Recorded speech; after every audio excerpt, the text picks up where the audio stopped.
your class 11 and today we are starting with the new chapter which is collection of data.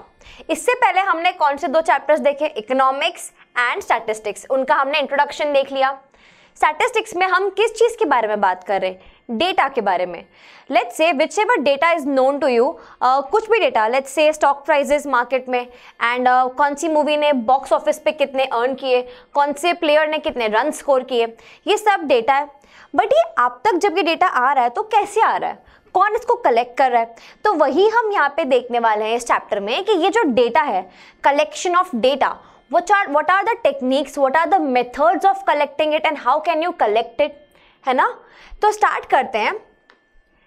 Let's say I want to open a coffee shop and I want to buy a franchise of an international brand and if I go to them और मैं अगर उनको बोलती हूँ कि आप मुझे अपनी फ्रेंचाइज दे दो, मेरे टाउन में बहुत लोग कॉफ़ी लवर्स हैं, they love to drink coffee, तो क्या वो मुझे अपनी फ्रेंचाइज सिर्फ मेरे बोलने पे दे देंगे? Of course not. आपको उनके सामने कुछ डेटा प्रेजेंट करना पड़ेगा, है ना. जैसे मुझे कुछ डेटा प्रेजेंट करना पड़ेगा कि ये एज ग्रुप है मेरे टाउन में, इस एज ग्रुप में इतने लोग हैं एंड उसमें से भी इतने कॉफ़ी लवर्स हैं. So by seeing this percentage they might feel कि हाँ एक्चुअली में there are too many coffee lovers in the town and उनका फ्रेंचाइज जो है वो सक्सेसफुल हो जाएगा, राइट. तो तब जाके वो मुझे कहीं ना कहीं अपना फ्रेंचाइज देंगे, ठीक है. अगर मैं डायरेक्टली जाके बोल दूंगी तो नहीं मिलेगा, डेटा दिखाना पड़ेगा. तो वैसे ही जब मैं डेटा दिखा रही हूँ तो ये डेटा आ कहाँ से रहा है? Let me ask you, from where do we get the data? Data अब आप बोलोगे मैम इंटरनेट से मिल जाता है, बट इंटरनेट पे भी डालता कौन है वो data? Who puts the data in the first place over there and how does that person collects the data, है ना. These are some basic question. Let's say अगर आप एक लेमैन हो, ठीक है, हम लोग ऑर्डिनरी लोग हैं, तो हमारे क्या सोर्सेज हैं? टेलीविजन हो गया, न्यूज़पेपर्स हो गए, टीवी चैनल्स हो गए, फ्रेंड्स हो गए, हमारे पेरेंट्स हो गए, ये सब. इंटरनेट हो गया सबसे बड़ा सोर्स. ये हमारे सोर्सेज हैं जहाँ से हम डेटा को कलेक्ट करते हैं. बट एक्चुअली में जब आपको डेटा प्रेजेंट करना है इंटरनेट पे या फिर आपको पब्लिश करना है वो डेटा, तो आप उसको कैसे कलेक्ट करोगे? So now there are important terms. First of all, data collect तो कर लोगे, पर उसके लिए वो लोग कौन है जो डेटा कलेक्ट करेंगे और उस डेटा को हम बोलते क्या है, उस मेथड को हम क्या बोलते हैं, वो हम देखने वाले हैं. The first term is investigator. The person who conducts the statistical inquiry is known as investigator. जो भी बंदा statistical inquiry conduct कर रहा है, मतलब डेटा कलेक्शन का प्रोसेस हैंडल कर रहा है, उसे हम क्या बोलेंगे? इन्वेस्टिगेटर. ठीक है, ये सबसे इंपॉर्टेंट हो गया. नेक्स्ट क्या है? रिस्पोंडेंट. अब नॉर्मली सोचो रिस्पोंडेंट, तो जो रिस्पॉन्स दे रहा है उस क्वेश्चनर का, उस क्वेश्चन का रिस्पॉन्स जो बंदा दे रहा है वो कौन हो गया? हमारा रिस्पोंडेंट. फिर भी एक बार रीड कर लेते हैं. The people from whom the statistical information is collected are known as respondents. जैसे हमने देखा, अगर मैं आपको कोई क्वेश्चन पूछूंगी तो आप रिस्पॉन्स करोगे, तो आप क्या हो गए? रिस्पोंडेंट, और मैं क्या हो गई? Investigator. The next is survey. Survey is a method of gathering information from individuals.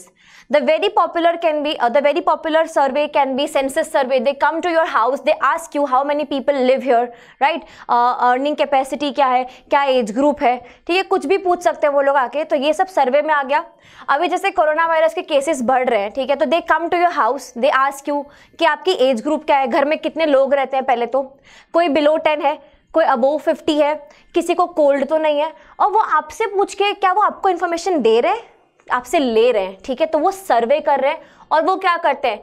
वो अपने पास वो इन्फॉर्मेशन नोट डाउन कर रहे हैं और नेक्स्ट टाइम जब आपके पास आएंगे आपको कुछ ना कुछ मेडिसिन दे के जाएंगे, वापस पूछ के जाएंगे, आपके घर के पास कुछ बाहर मार्क लगा के जाएंगे कि यहाँ पे अबोव 50 या बिलो 10 ईयर्स के बच्चे हैं या कोई अबोव 50 के कोई लोग रहते हैं यहाँ पे, ठीक है. तो इस तरीके से सर्वे कंडक्ट होता है. अब ये सर्वे हो गया, इन्वेस्टिगेटर हो गया, रिस्पोंडेंट हो गया. अब हम देखेंगे कि टाइप्स ऑफ डेटा क्या होते हैं. एज यू कैन सी यहाँ पे दो टाइप्स के डेटा हमारे पास है, primary data and secondary data. Let's read the first one. Primary data is the data which is originally collected by an investigator. We have seen this earlier. यहाँ पे हमने देख लिया कौन कलेक्ट करता है डेटा को, इन्वेस्टिगेटर और एजेंसी. कोई एजेंसी भी हो सकती है जिसे चाहिए डेटा और वो कोई इन्वेस्टिगेटर को अपॉइंट भी कर सकती है. For the first time for some specific purpose. Primary data, सबसे पहली बार ही जो डेटा कलेक्ट होता है उसे हम प्राइमरी डेटा बोलते हैं, और ये कोई स्पेसिफिक पर्पस के लिए ही होता है, वरना ऐसे ही कोई भी आके नहीं पूछता आपके घर में कितने लोग रहते हैं, कौन बिलो 10 है, कोई अबोव 50 है, right. There has to be some specific purpose behind collecting the data. Such data is original in character as it is collected for the first time. जो हमने देख लिया, जो पहली बार जो डेटा कलेक्ट हो रहा है वो है primary data. It is therefore known as first hand information. इसे हम क्या बोलते हैं? फर्स्ट हैंड इंफॉर्मेशन, मतलब पहली बार ये इंफॉर्मेशन कलेक्ट हुई है, इसीलिए ये प्राइमरी है, और इसे हम बोलते हैं फर्स्ट हैंड इंफॉर्मेशन।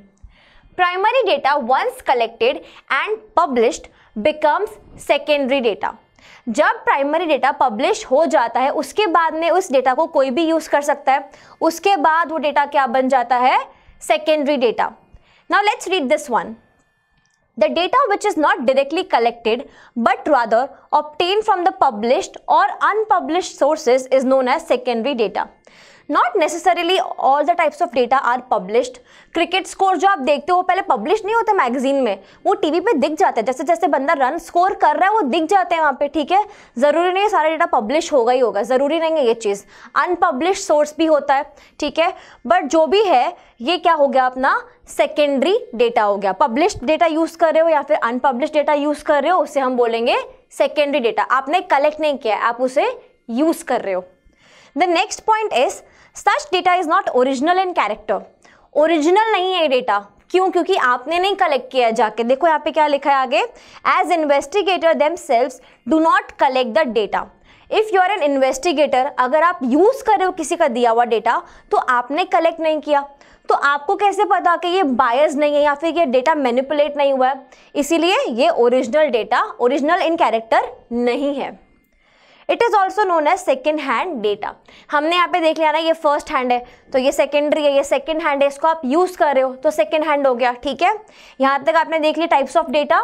अब हम इन दोनों के बीच का डिफरेंस देख लेते हैं। ये एग्जाम पॉइंट ऑफ व्यू से इंपॉर्टेंट है, ये पॉइंट्स आपको याद रखने हैं, बहुत ईजी है। जो अभी हमने मीनिंग पढ़ा है उसी से आपको रिलेट हो जाएगा।